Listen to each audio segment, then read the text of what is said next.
10절에서 14절에 있는 말씀입니다. 오바댜 1장 10절에서 14절 우리 한 절씩 교독하겠습니다. 제가 먼저 10절 말씀 읽겠습니다. 네가 내 형제 야곱에게 행한 포악으로 말미암아 부끄러움을 당하고 영원히 멸절되리라.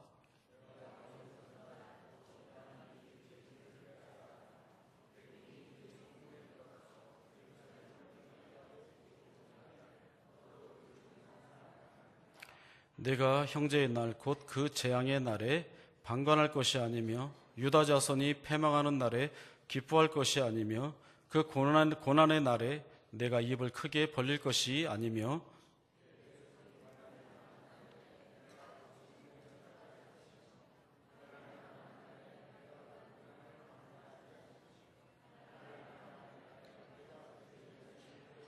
같이 봅니다. 내 거리에 서서 그 도망하는 자를 막지 않을 것이며 고난의 날에 그 남은 자를 원수에게 넘기지 않을 것이니라. 아멘. 아마 오늘 말씀은 좀 서론이 굉장히 깁니다. 그래서 본문을 이야기할 때 되면 이제 설교가 거의 다 끝났구나 이렇게 여기시면 됩니다. 오늘은 통곡의 벽에서 벽이 우는 것을 보다라는 제목으로 함께 은혜를 나누도록 하겠습니다. 지금 우리가 사는 이 현실 속에서 되어지는 모든 일들이 정말 온전한가? 내가 살아가는 모든 것들이 정당하고 모두에게 인정을 받고 또 내가 올바른 길을 가고 있는가? 그리고 또 내가 속한 회사나 모든 공동체가 하는 일들이 모두가 정말 정의로운가? 모두가 옳은가? 많은 사람들을 위한 길인가? 그리고 하는 모든 일들이 나와 공동체가 한 점 부끄러움이 없는 그러한 일들을 우리들이 하고 있는가? 우리들이 좀 생각을 해볼 때가 있습니다. 왜냐하면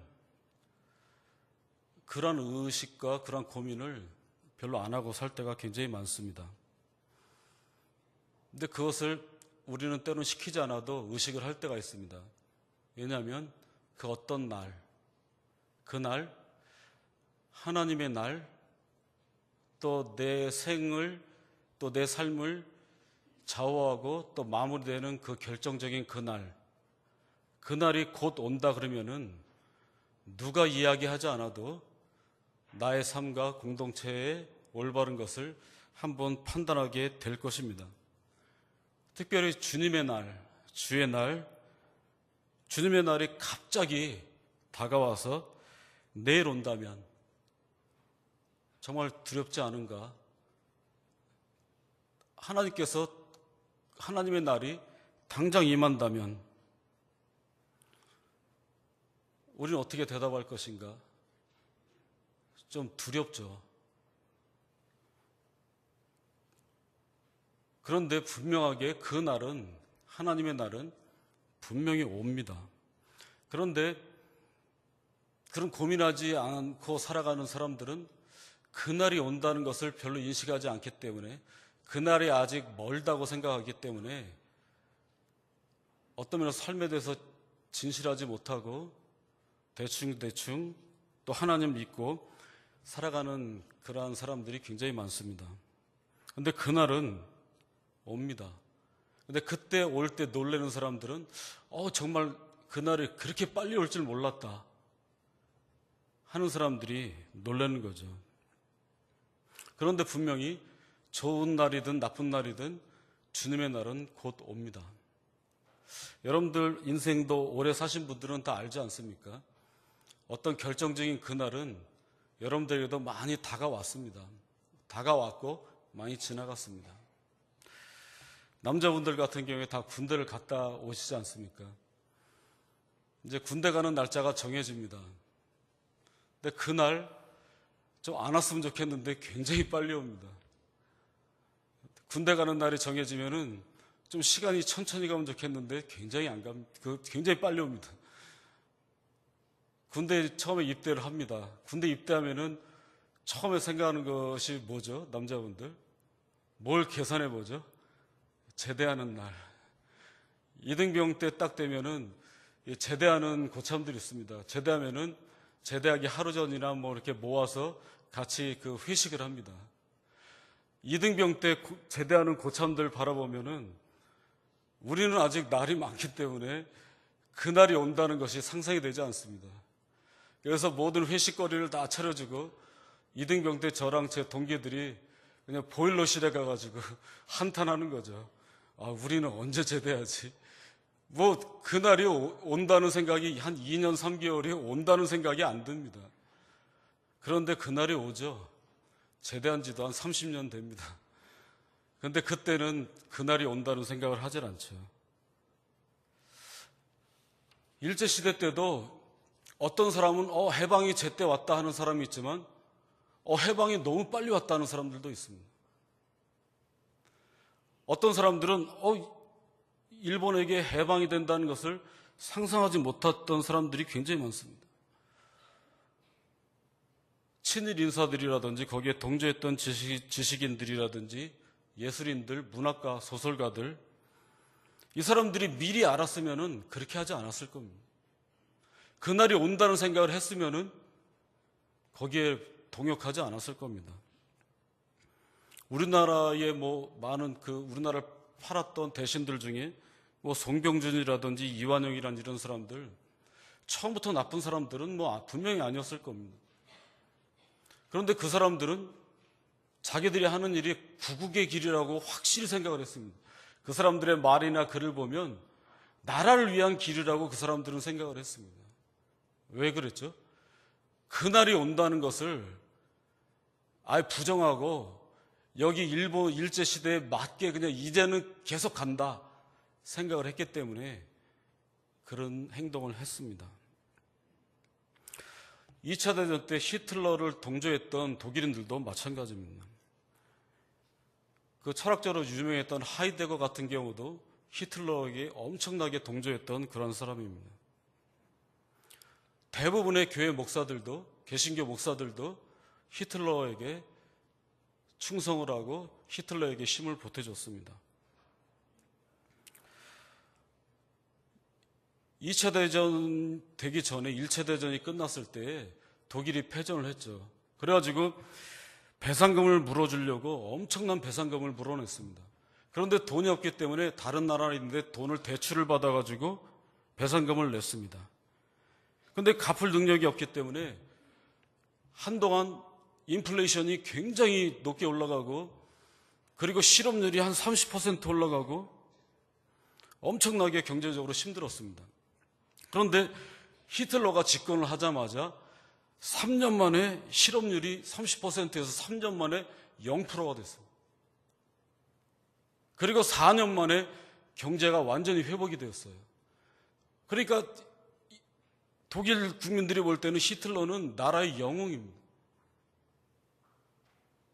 그리고 이 히틀러의 시대가 굉장히 오래 갈 거라고 생각을 했습니다.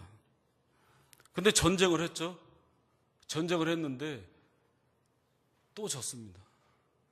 그때 동조했던 많은 신학자라든지 철학자라든지 대부분의 사람들이 왜 그렇게 했냐면은 우리는 2차 대전 이기고 히틀러와 같은 지도자랑 계속 살아갈 거라고 생각을 했기 때문에 거기에 동조를 했던 것이죠. 그런데 망하는 날 그날이 분명히 왔습니다. 미리 알았더라면 절대 그러지 않았겠죠. 그런데 중요한 거는 미리 안다는 것을 우리들이 잘 모릅니다. 그날이 온다는 것을 잘 모릅니다.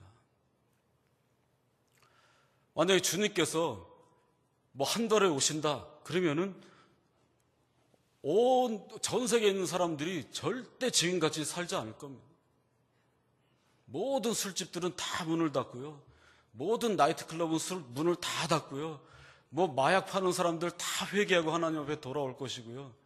근데 왜 계속 그렇게 나쁜 짓 하죠?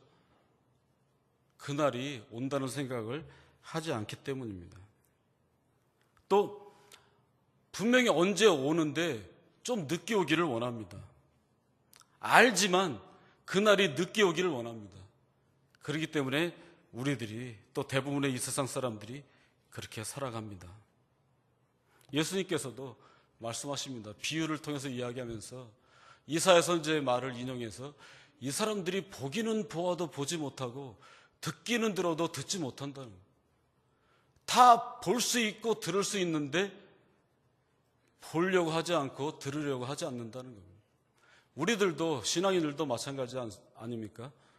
좀 하나님의 뜻대로 하나님의 나를 우리들이 생각을 하면서 정말 선하게 올바르게 살아야 되는데 현실의 교회에서나 현실의 신앙인들의 삶은 때에 따라서 많이 다르죠. 항상 100% 정의롭게 온전하게 살아가지를 못하고 있죠. 잘 알지만 그 날이 금방 올 거라고 생각을 하지 않기 때문에 우리들이 그렇게 살아갑니다. 그래서 뭔가 좀 가리고 살려고 하고 그 날이 안 오기 때문에 나 자신을 좀 숨기면서 나의 이익과 나의 편안함을 또 그것을 계속 나의 영익을 추구하려고 좀 앞을 가리고 내 본심이 아닌 삶 속에서 잘 살기 위해서 내 본심이 아닌 세상과 더불어서 살아가려고 나의 순수한 얼굴 앞에 무언가 가리죠.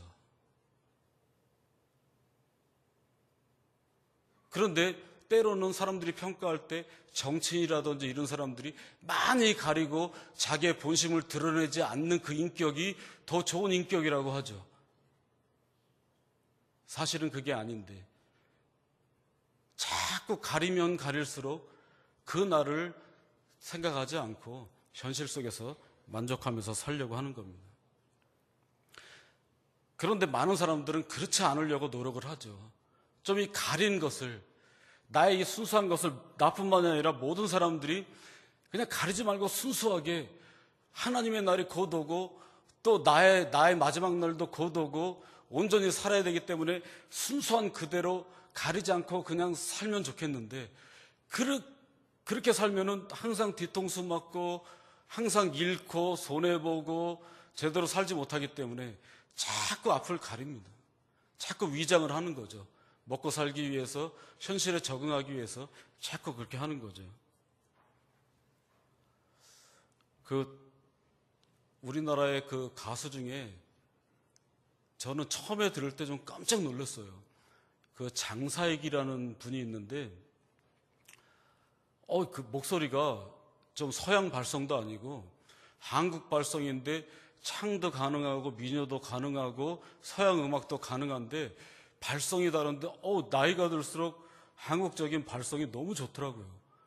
노래 굉장히 잘하시더라고요. 지금 나이가 70인데 노래 굉장히 잘하고 좀 발성이 다르고 너무나 한국적이에요. 그런데 그분이 젊을 때 예전에 고등학교를 설린상고 70대신 분이 설린상고 나왔으면은 공부 잘한 거예요. 덕수상고랑 설린상고 나왔으면 공부 잘한 거예요. 그런데 뜻대로 삶이 펼쳐지질 않았어요. 좀 잘 안 풀리게 살아간 거죠. 힘들게 살아간 거예요. 그래서 40이 넘을 때까지 남의 집 카센터에서 그냥 일을 해주고 자기 자신이 자기 비하도 강하고 자존심도 약해져 있고 굉장히 안 좋은 그 상태 속에서 하루는 카센터에 출근하기 위해서 나가는데 아파트를 나가는데 아파트 옆에 장미 덩굴이 있어요. 덩굴 장미가 있어요. 덩굴 장미가 있는데 그 속에 조그만 나무가 있는데 하얀 꽃이 피어 있는 거예요. 혹시 다른 날도 봤을지 모르는데 이상하게 그날은 그 나무와 그 꽃이 보이는 거예요. 그래서 가만히 가서 보니까 찔레꽃이에요. 그런데 많은 그 덩굴 장미 속에 숨어서 저 구석에 응달에 있어요. 근데 그날따라 그 찔레꽃을 보니까 너무나 마음이 치근하고 자기를 보는 것 같은 거예요. 웅크려 있고 구석에 숨어 있고 그리고 꽃을 펴도 만개하지 못하고 그리고 너무나 연약해 보이고 그런데 연약한데 연약함을 지키기 위해서 자기의 꽃 피는 것을 그 장사익이란 사람이 볼 때 자기가 꼽히는 것에 대해서 좀 자신감이 없고 누가 다가와 주면은 좀 부담이 되고 하는지 몸에 가시가 있어요. 그분이 그 가시를 보고 치근한 거예요. 그 자기의 자신 없는 그 얼굴 같은 꽃송이를 지키려고 누가 다가오지 못하게 힘이 없는데 가시를 낸 거예요. 그 찔레꽃을 보면서 이 장사익이란 이분이 자기 자신의 그 모습을 본 거예요. 저 녀석도 자기가 살아가려고 자기를 이 가시로 덮고 있구나. 가시로 가리고 있구나. 약한데 그나마 좀 센 척하려고 하는 그것이 너무나 치근한 거예요. 그래서 그분이 찔레꽃이란 노래를 불러요. 하얀 꽃 찔레꽃 하면서 그 향기가 너무 이쁘고 그 꽃이 너무 이쁘대요. 찔레꽃을 통해서 자기 자신을 본 거죠. 자신도 많은 것을 가리고 있구나. 나의 연약함을 많이 가리고 있구나 하는 것을 느끼는 거죠. 저도 많이 가리는 것 같아요. 가리려고 하는 것 같아요. 나의 이 작고 못난 모습보다 겉으로도 좋은 모습을 보여주고 싶어서 좋은 모습으로도 가면을 쓰는 것 같아요. 나 자신은 얼마 안 되는데 더 괜찮은 것처럼 가리는 것 같아요. 찔레꽃이 가시로 자기를 다가오지 못하게 하고 위협을 주고 근데 속은 연약한데 대부분의 많은 사람들도 자기를 가리고 살아요. 가면을 쓰고 살아요. 더 좋은 모습으로 보여주려고 자기를 가려요. 이 가면이란 말이 페르소나라고 하는데 이 페르소나에서 퍼스널리티가 나온 거예요. 인격이 나온 거예요. 그러니까 인격, 우리가 말하는 인격 하잖아요. 근데 그 인격이 정말 온전한 인격인가? 가면을 쓴 인격이라는 거예요. 위장된 인격이라는 거죠. 가면을 쓴 인격이라는 거죠. 그 인격이란 그 말이. 정말 겉으로 저 사람 인격이 좋아하는데 그 인격이 좋아가 진짜 그대로인가 하는 거예요. 많이 다른 경우는 굉장히 많잖아요. 연극계에서 굉장히 유명한 연출가인데 뭐 어디서 인터뷰하고 그럴 때 연극이나 그 연극에 대한 삶이나 또 연극에 대해서 철학적이나 이런 것으로 인터뷰할 때 멋있게 하는데 알고 봤더니 그 사람이 성폭력자예요. 내면은 그런데 겉으로는 위대한 연출가의 모습을 보여주는 거예요. 그것이 페르소나죠. 가면이죠. 가짜 인격인 거죠.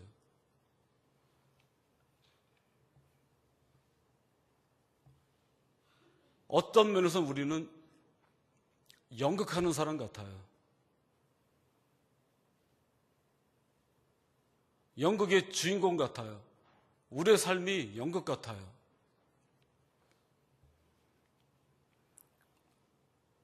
집에서의 식구들과의 모습에서의 내가 달라요. 직장에서의 모습에서의 내가 달라요. 당연히 교회에서의 내가 달라요.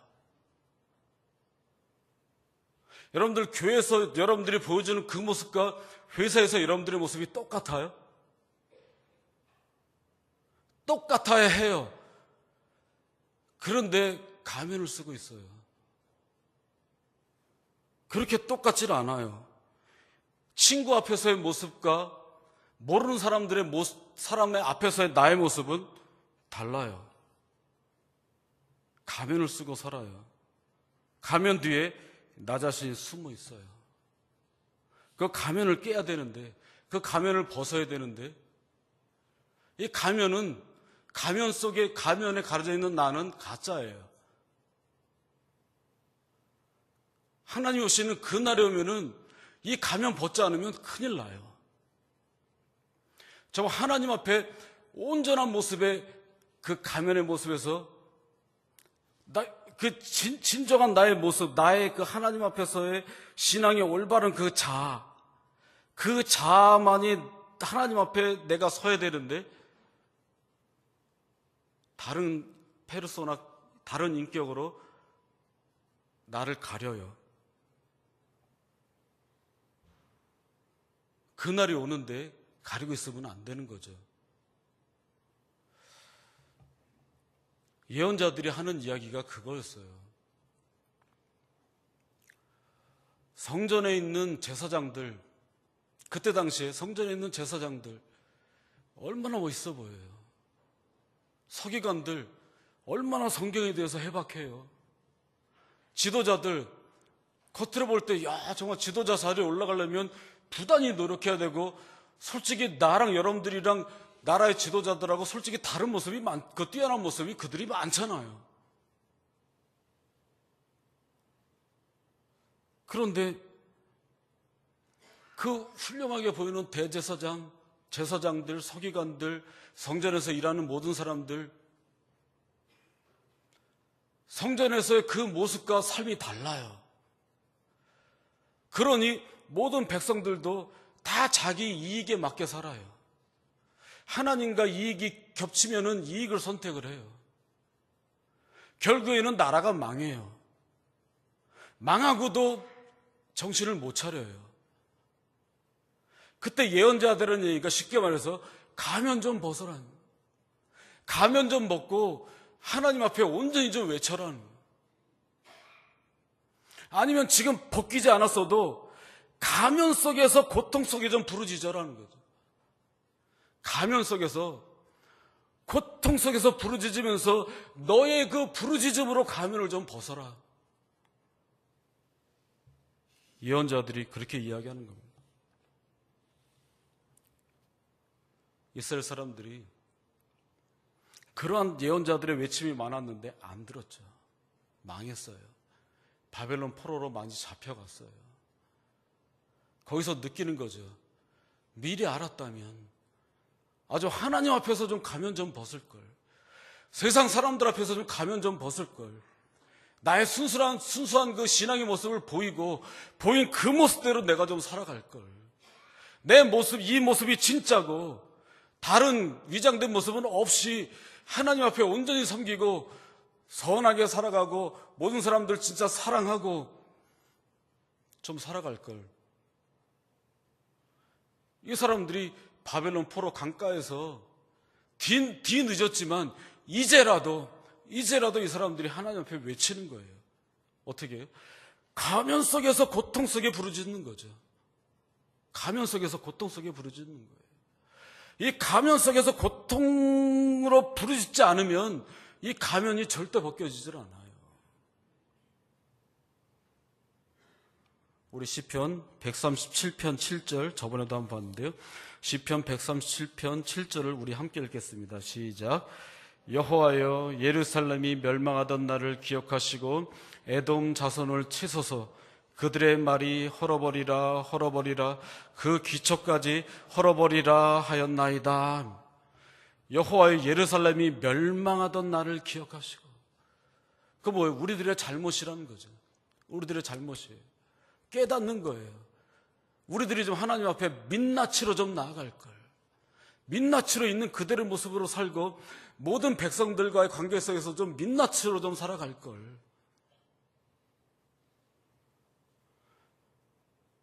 하나님, 우리가 잘못해 멸망하던 날 하나님 정말 좀 기억 좀 해주십시오. 그러면서 에돔 자손을 치소서, 이런 거는 우리가 에돔 자손을 치소서 이렇게 읽었지만 절대 그렇게 하지 않았을 겁니다. 울부짖는 소리입니다. 하나님, 우리와 배를 나눈 이 우리 형제, 이 에서의 자손들이 우리들에게 우리가 망하는 날 이렇게 이야기했습니다. 헐어버리라 헐어버리라 헐어버리라. 이 세 번 말하는 건 완전히 헐어버리라는 뜻입니다. 우리의 형제의 나라가 헐어버리라 헐어버리라 헐어버리라 했습니다. 하나님 좀 기억해 주십시오. 이제라도 가면 속에서라도 진실된 마음으로 하나님 앞에 부르짖는 겁니다. 우는 겁니다. 통곡을 하는 거죠. 통곡을 하는 겁니다.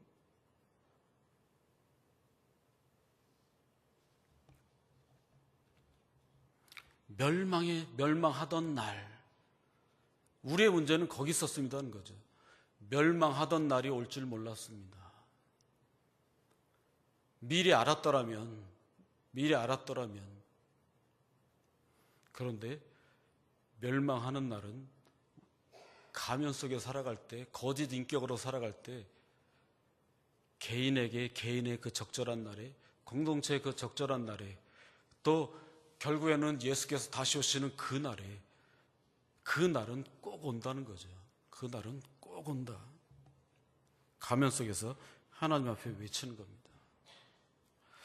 오늘 본문에 보면 날이란 말이 10번 나옵니다. 이제 본문 나왔으니까 거의 끝날 때 됐습니다. 날이란 말이 10번 나옵니다. 보면 이렇습니다.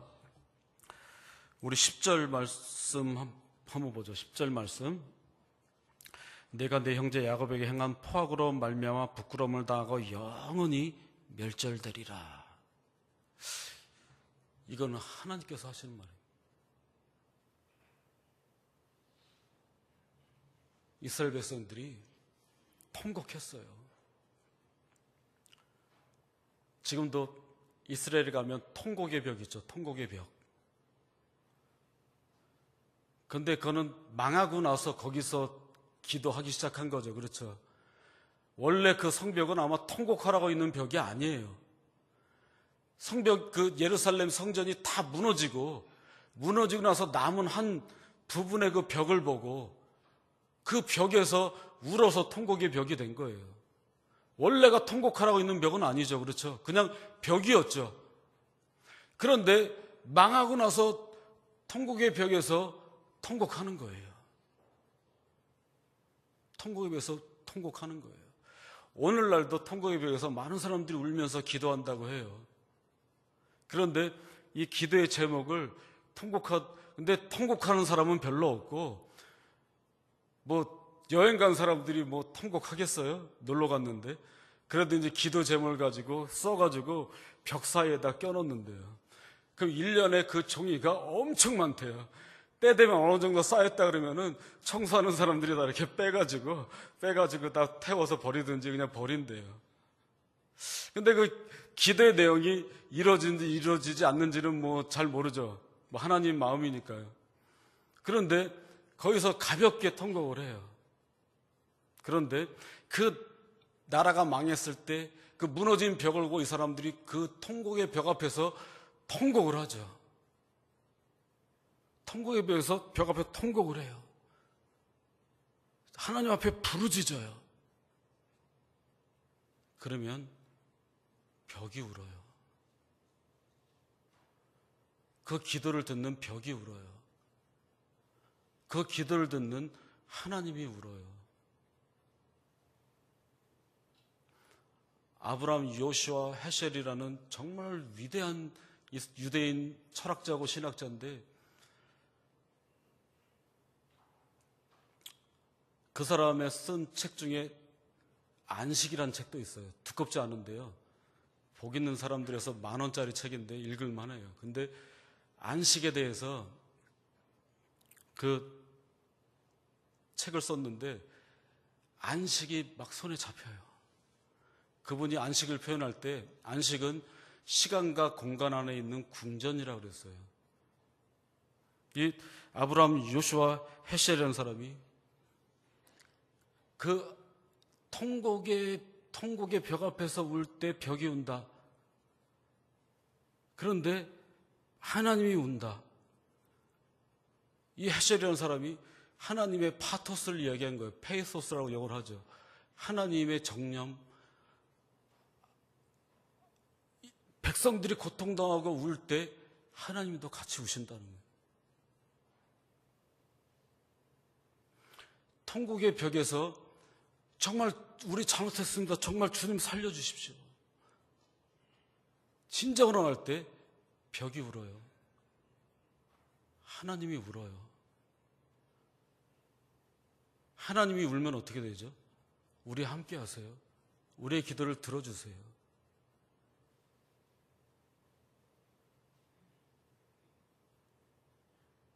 여러분 기도할 때, 여러분들이 정말 간절히 기도할 때 하나님이 울어요. 여러분들이 울며 기도할 때 하나님이 울어요. 또 사람들도 하나님께서 울게 하세요. 전 저번에 우리 청소년부들 이야기 많이 하는데 정말 저는 그 김인숙이라는 소설가의 그 소현세자에 대한 소설 속에서 그 말이 너무나 와닿아요. 그 소현세자가 그 청나라의 벌모로 잡혀갔다가 오래 있다가 그냥 멸시 천대도 당하고 만고철 당하고 다시 왔는데 아버지 인조가 무능해서 그 청나라한테 져가지고 아들이 벌모로 끌려갔다 왔는데 그 아버지가 소현세자를 죽이려고 해요. 근데 그러면서도 아버지라고 아들을 보고 알아요. 아들에게 하는 말이 내 몸에 울음이 가득 찼구나. 아들이 그 고통 많이 당했잖아요. 그 아들을 보고 내 몸에 울음이 가득 찼구나. 하나님이 여러분들 보실 때에도 내 몸에 울음이 가득 찼구나. 가득 차면 어떻게 돼요? 울어야 돼요. 땀이 가득 찼을 때도 땀을 빼야 몸이 편해요. 몸에 눈물이 가득 차면 울어야 돼요. 울지 않으면 억지로라도 울게 하세요. 그런 경험 해보셨어요? 하루는 자는데 꿈에 너무나 슬퍼요. 그런데 삶 속에서는 그렇게 못했는데 꿈에서 제가 그냥 온 힘을 다해서 그냥 으악 하고 울었어요. 꿈에서. 근데 꿈속에서 이건 꿈이구나. 꿈인데 울게 하시는구나. 다 울고 깨자. 그 생각이 들어서 으악 하는 거를 으악 다 하고 한참 하고 시원해서 이제 깨자. 깨니까 정말 꿈이었어요. 너무나 시원했어요. 너무나 시원했어요. 마찬가지로 우리가 하나님 볼 때 우리 너무나 하나님 앞에 잘못하잖아요. 잘못한 우리가 가면 속에서 부르짖으면서 하나님의 마음을 알게 될 때에 하나님을 볼 때 하나님 몸에도 울음이 가득 찼어요. 하나님 몸에도 울음이 가득 찼어요. 그래서 여러분들이 정말 마음을 다해서 온전한 인격이 되게 해달라고, 온전한 믿음의 사람이 되게 해달라고, 그날에 왔을 때 절대 부끄러움이 없는 사람이 되게 해달라고 여러분들이 온전히 울면서 기도할 때 하나님도 울어요. 그리고 하나님께서 말씀하세요. 에돔에게 야단치세요. 오늘 보면 11절 말씀 한번 보죠. 11절. 내가 멀리 섰던 날, 내가는 에돔 족속이에요. 내가 멀리 섰던 날. 왜 멀리 섰냐면 이스라엘이 망하는데 멀리서 서서 보는 거예요. 내가 멀리 섰던 날 곧 이방인이 그의 재물을 빼앗아가며 외국인이 그의 성문에 들어가서 예루살렘을 얻기 위하여 제비 뽑던 날에 너도 그들 중 한 사람 같았느니라. 너도 제비 뽑고 이스라엘 망할 때 너무 좋아했다는 거예요. 이스라엘이 망하는 그날에 너는 그렇게 행동했다. 12절 보죠. 내가 형제의 날, 그러니까 유다가 망하는 날, 형제의 날, 곧 그 재앙의 날에 방관할 것이 아니며 유다 자손이 패망하는 날에 기뻐할 것이 아니며 그 고난의 날에 내가 입을 크게 벌릴 것이 아니며. 고난의 날에 입을 크게 벌렸다는 게 뭐냐면 좋다고 막 웃는 거예요. 유다가 망한다고 좋다고 막 입을 크게 벌리고 웃는 거예요. 패망하는 날에 유다 나라가 망하는데 패망하는 날에 기뻐해요. 그 재앙의 날에 방관했어요. 13절에 내 백성이 환난당하는 날에 내가 그 성문에 들어가지 않을 것이며 환난을 당하는 날에 내가 그 고난을 방관하지 않을 것이며 환난을 당하는 날에 내가 그 재물에 손대지 않을 것이며. 손대지 않아야 되는데 재물에 손대고 다 괴롭혔다는 거예요. 14절 보죠. 내 거리에 서서 그 도망하는 자를 막지 않을 것이며 고난의 날에 그 남은 자를 원수에게 넘기지 않을 것이니라. 넘기지 않아야 되는데 넘기고 고난의 날에 이스라엘 망한 것을 방관하고 좋아했다는 거죠. 이거는 하나님께서 하나님의 눈이 눈물로 벌게 해서 에돔 너희들이 정말 그럴 수 있느냐? 내 백성에게 그럴 수 있느냐? 하나님이 울부짖어요. 하나님이 울면서 그나마 우는 그 마음에는 에돔에 대한 안타까움도 있는 거예요. 너희가 어떻게 그럴 수 있냐? 하나님이 울어요. 그러지 않아야 되는데 형제끼리 왜 그러냐? 형제의 나라들끼리 왜 그날에 그러냐?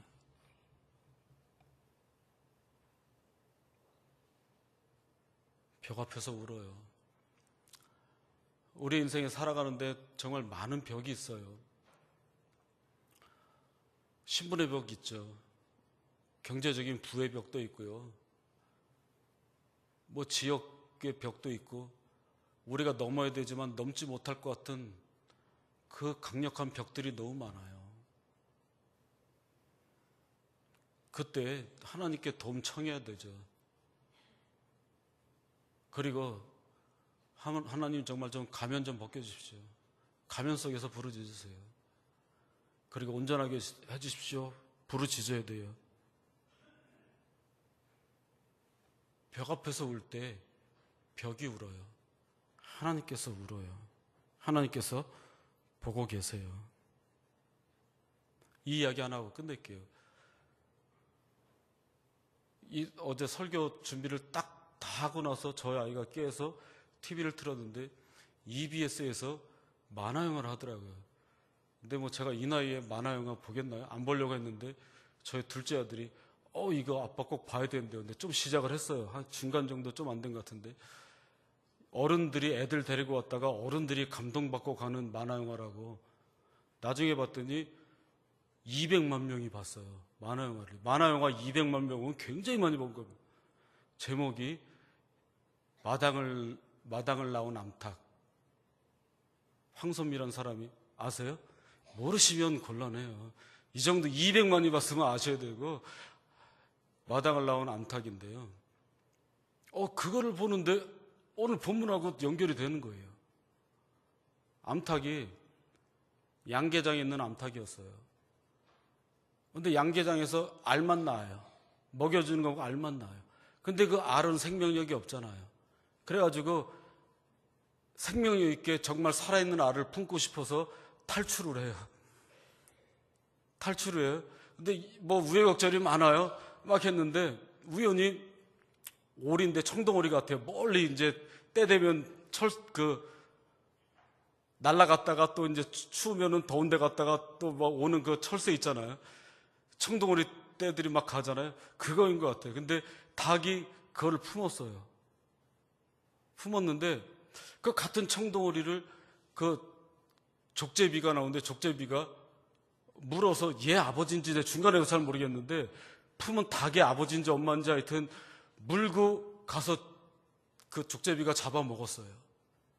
그러니까 이 마당을 나온 암탉이 이제 진짜 살아있는 부화할 수 있는 그 알이 있어서 알을 품었어요.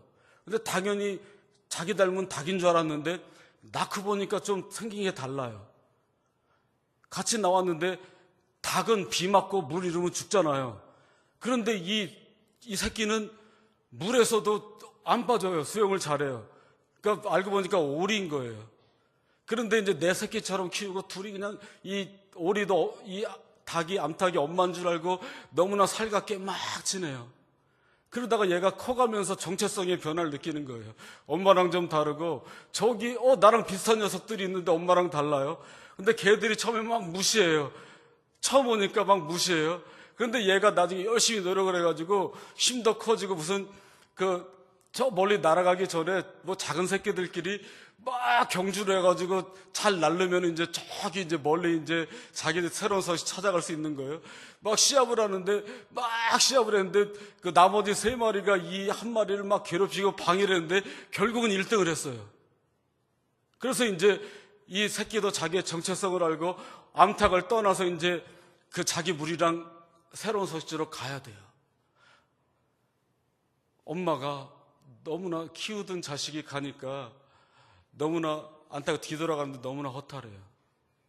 근데 이 애도 갈래다가 잠깐만 기다려달라고 엄마 좀 보고 가려고 엄마한테 찾아오는데 이 엄마는 너무나 힘이 들어가지고 너무나 마음이 아프고 했는데 저기 동굴에 보니까 어떤 조그만 새끼들이 있어요. 어떤 동물의 새끼들이 있어서 너무나 마음이 허하니까 저거라도 품어보자 하고 몇 마리 되는 그 동물을 품었어요.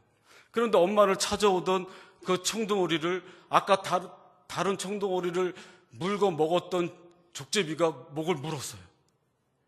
엄마를 보러 온 그 오리를 물었어요. 그런데 그 엄마가 다른 새끼를 품고 있는데 눈앞에서 물었어요. 족제비랑 눈이 마주쳤어요. 그러니까 엄마가 놀라서 일어났어요.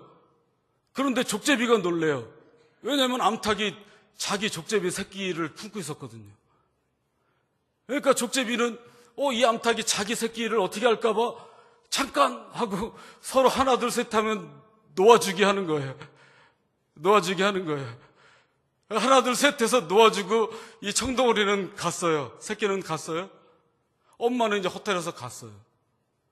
그렇게 끝난 것 같았어요. 그런데 엄마 그 암탉이 있는데 저쪽에서 족제비가 두 얼굴을 하고 막 헐떡거리고 뛰어와요. 왜 왔을까요? 고맙다고요? 우리 새끼 품어줘서 고맙다고요? 한쪽 얼굴은 그거고 한쪽 얼굴은 맹세 얼굴이에요. 내가 저걸 먹어야 우리 새끼들 젖을 먹일 텐데. 족제비 얼굴이. 이거 제가 판단하는 거예요. 진짜 얼굴이 한쪽 얼굴은 고마운 듯한데 한쪽 얼굴은 저걸 잡아먹어야 내가 배불러야 젖을 먹일 거 아니에요. 내 새끼들. 그 얼굴을 하고 있는 거예요. 그 암탉이 그 족제비 얼굴을 보고 딱 느끼는 거예요. 뭐냐면 그래, 나 먹어라. 그래, 나 먹어라. 결국은 그 족제비가 그 얼굴이 그거 먹어야 되나? 먹으면 안 되는데. 그래도 내 새끼를 위해서는 먹어야 되는데. 먹었어요. 그걸 보면서 하나님 앞에서 족제비의 모습이 우리의 모습인 거예요. 하나님을 온전히 섬겨야 되는데 다른 길 있으면 또 다른 길로 갈까? 올바로 갈까? 다른 길로 갈까? 번번이 우리는 다른 길 가잖아요. 암탉의 모습이 하나님 같아요. 예수님 같아요. 그래, 나 먹어라. 나 죽여라. 예수님이 나 죽여라. 그리고 나 믿고 구원받아라. 암탉이 눈물을 흘려요. 눈물을 흘리면서 말은 안 하는데 그렇게 제가 보여요. 나 먹어라. 암탉이 울어요. 하나님께서 예수님이 십자가에 달리실 때 하나님이 울어요. 하나님이 손해봐요. 하나님 우리가 두 마음 품고 있고 가면 쓰고 있는 거 다 알아요. 하나님 이제라도 그래 그럼 먹고 나서라도 가면 벗어라. 하나님께서 예수 죽이고 나서 나 믿어라. 하나님이 울어요. 우리가 이만큼 알잖아요. 여러분들이 울면, 여러분들이 하나님 뜻대로 살게다 울면 하나님이 우는데 그 울음은 너무나 좋아요. 그 울음대로 살아가는, 울면서 많이 울면서 살아가는 사람이 복돼요. 다윗이 시편 6편에서 다윗 굉장히 편안하고 잘 사는 것 같잖아요. 다윗이 고난이 굉장히 많았어요. 다윗이 굉장히 많이 울었어요. 시편 6편에서 내 눈물이 내 침상을 띄우고 내 요를 적시나이다. 내 침상을 띄울 정도로 울어요. 다윗이 많은 벽 앞에서 내 침상을 띄울 정도로 울 때 하나님이 울어요. 그리고 그 다윗과 함께 하세요. 우리들이 살 길은, 제가 살 길은, 여러분들이 살 길은 여러분들의 침상을 눈물로 띄우세요. 여러분들의 요를 여러분들의 눈물로 적시세요. 그게 하나님의 온전한 사람들의 모습이고 가면을 벗은 진정한 모습이라고 보여집니다. 통곡의 벽 앞에서 여러분들이 울 때 벽이 웁니다. 하나님이 웁니다. 기도할 때 벽이 우는 것을 들으십시오. 하나님이 우는 것을 들으십시오. 하나님의 울음소리가 들린다면 내일 그날이 와도 편안하게 그날을 맞이하는 저와 여러분들의 길을 간절히 축원합니다. 기도하겠습니다. 하나님,